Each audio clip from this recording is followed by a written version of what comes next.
तस्य हैन त्यो चाहिँ के रहेछ भन्दा त्यसको समयमा भन्नु तस्य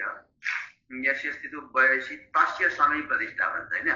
यस्य स्थितो भवेत् तस्य हैन निधनेश्वरस्य यो अंश हैन तस्य समय भनेको वर्षे प्रतिष्ठा भन्छ है त वर्ष भनेको के त भन्दाखेरि दशा अन्तर्दशा विचार गर्न एउटा त निधनेश्वरको दशा र निधनेश्वर जुन नवाग्रह बसेको छ त्यसको अन्तर्दशा अर्को त्यही क्रूर ग्रहको दशा र निधनेश्वरको अंश जुन नवाग्रह बसेको छ त्यसको अन्तर्दशा अथवा चाहिँ निधनेश्वरकै अन्तर्दशा यसरी त्यो निधनेश्वरलाई पनि अष्टमेशलाई र अष्टमेश जुन नवाग्रह बसेको छ त्यसको स्वामीलाई पनि यहाँ विचार गर्नु भनेर भनिएको छ है त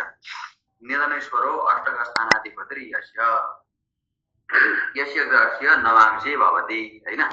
जुन ग्रहको नवांशमा जुन राशिमा बसेको त्यसको स्वामी ग्रह हैन यस्य ग्रहस्य नवांशे भवति यद्